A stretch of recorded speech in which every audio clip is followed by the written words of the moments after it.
Ricardo entró a su casa con pasos pesados, su mirada oscura y sus labios fruncidos en una mueca de desagrado.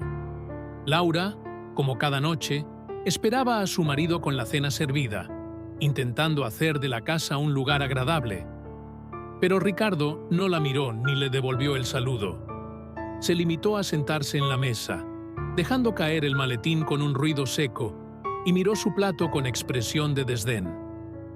¿Otra vez lo mismo?, dijo entre dientes, moviendo el plato con desprecio. Laura bajó la cabeza y suspiró. Era una mujer de ojos amables y rostro cansado, con manos que llevaban las marcas de años de trabajo duro y dedicación. Había aprendido a callar, a aceptar las críticas de Ricardo, pensando que tal vez, si lograba hacerlo feliz, él cambiaría algún día. Pero eso nunca sucedía.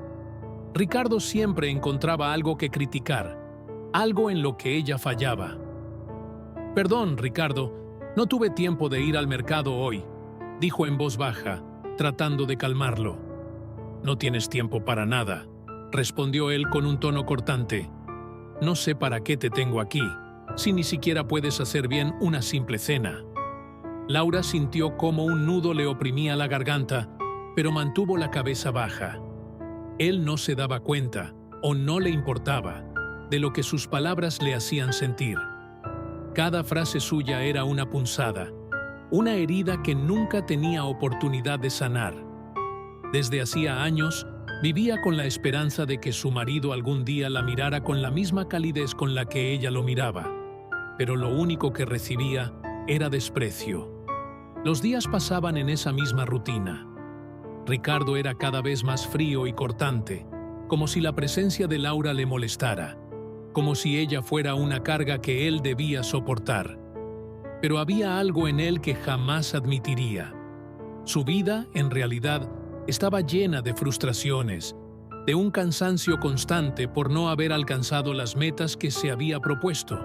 Y, en vez de enfrentar sus propios errores, volcaba esa ira y ese resentimiento en quien tenía más cerca, en Laura, quien seguía soportando en silencio. Hasta que un día, Laura no pudo más. Fue una noche como cualquier otra. Ricardo había llegado tarde, enojado, arrojando el maletín al suelo y exigiendo que Laura lo sirviera de inmediato. Ella lo hizo, como siempre, sin una palabra de reproche. Pero esa noche, mientras él la miraba con desagrado y lanzaba un nuevo comentario hiriente, algo en su interior se rompió. Laura sintió que ya no podía seguir soportando esa vida, que no podía seguir viviendo a la sombra de un hombre que la menospreciaba. Con la voz temblorosa, pero firme, le dijo: «Ricardo, he hecho todo lo que está en mis manos para hacerte feliz, pero ya no puedo seguir soportando esto. Ya no soy la mujer que puede vivir para alguien que me desprecia. He decidido que me voy». Ricardo se quedó en silencio por un instante, aturdido, antes de soltar una risa amarga. «¿Tú? ¿Te vas?», dijo con burla. «No eres nada sin mí, Laura. Nadie te va a aguantar como yo lo he hecho». Laura no respondió. Sabía que hablar con él en ese momento era inútil. Sin más palabras, se retiró a su habitación y comenzó a empacar sus cosas. Había encontrado finalmente el valor para tomar una decisión que había postergado por años. Esa noche, mientras Ricardo dormía, ella salió de la casa con su maleta en mano, cerrando la puerta detrás de sí con una mezcla de tristeza y liberación. Se fue sin mirar atrás. En los meses que siguieron, Ricardo se mantuvo en su actitud arrogante y altiva. Se convenció a sí mismo de que Laura, como siempre, regresaría. Ella siempre volvía. Él no tenía por qué cambiar. Después de todo, no la necesitaba realmente. Pero, a medida que pasaba el tiempo y los días se convertían en semanas, Ricardo comenzó a experimentar una soledad que nunca antes había sentido. Su casa, antes llena de la presencia de Laura, ahora se sentía fría y vacía. Fue en uno de esos días solitarios cuando, de repente, sintió un dolor agudo en el pecho. Al principio lo ignoró, convencido de que se trataba de algo pasajero, pero el dolor volvió, y esta vez con una intensidad que lo dejó sin aliento.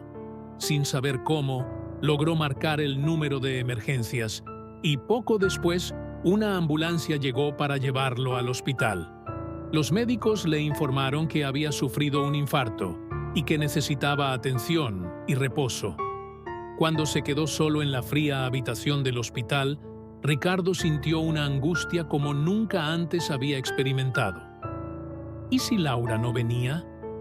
Al despertar de una cirugía menor, con tubos y vendajes que lo mantenían débil y postrado, Ricardo pensó en Laura.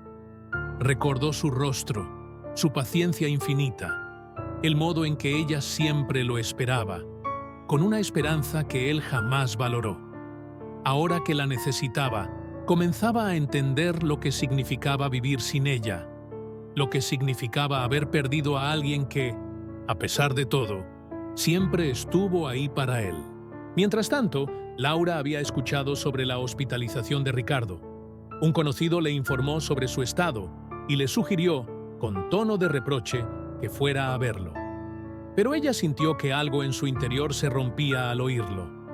Había dedicado tantos años de su vida a soportar su desprecio, sus humillaciones, y ahora él la necesitaba, pero ella ya no tenía la misma fuerza para regresar. Había aprendido a vivir para sí misma, a sanar sus heridas y reconstruirse. Pensar en ir a verlo era abrir de nuevo una puerta que había decidido cerrar para siempre. Ricardo, en el hospital, se mantenía en un estado de ansiosa espera.